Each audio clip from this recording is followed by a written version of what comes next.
ஸ்ரீ காளஹஸ்தி சித்தூர் பஞ்சபூத ஸ்தலங்களில் வாயுவிற்காக கட்டப்பட்ட இத்திருத்தலம் 500 வருடங்களுக்கும் மேல் பழமையானது. மூலவர் காளதீஸ்வரர், தாயார் ஞானாம்பிகை. கருவறை அடுத்த மண்டபத்தில் கண்ணப்பர் சிலை உள்ளது. மூலவரின் எதிரில் வெள்ளைக்கல் நந்தியும் பித்தளை நந்தியுமாக 2 நந்திகள் உள்ளன. கருவறை அகழி போன்ற அமைப்பில் கட்டப்பட்டுள்ளது. விகாரத்தில் கணபதி, தட்சிணாமூர்த்தி, லிங்கோத்பவர், பிரம்மா, துர்கையின் சிலைகள் உள்ளன.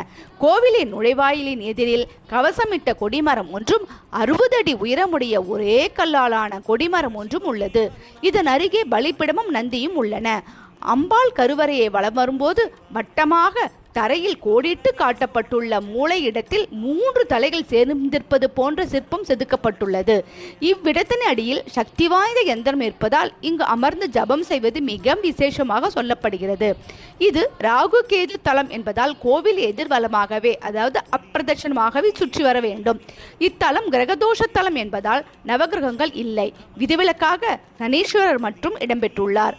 பல 100 ஆண்டுகளுக்கு முன் வனமாக இருந்த இந்த தலத்தில் வாயு லிங்கமாக தோன்றிய சிவபெருமானை சிலந்தி, நாகம் மற்றும் யானை வழிபட்ட ஸ்தலமாகும்.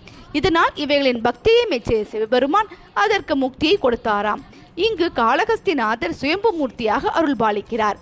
இது வாயு தலம் என்பதால் மூலஸ்தானத்தில் இருக்கும் விளக்கு காற்றில் ஆடிக்கொண்டே இருக்கும். இறைவனுக்கு அணிவித்துள்ள தங்க கவச்சத்தை எடுத்துவிட்டு ஆரத்தி எடுக்கும்போது லிங்கத்தின் அடிபாகத்தில் சிலந்தி வடிவத்தையும் நடுவில் நீண்டு கூடியன போன்ற உள்ள யானையின் 2 கொம்புகளையும் மேற்புறத்தில், அதாவது உச்சியில் 5 தலை பாம்பு படம் எடுத்துள்ள வடிவத்தையும் வலப்புறத்தில் கண்ணப்பர் பெயர்த்து அப்பிய ஒரு கண்ணின் வடுவையும் காணலாம்.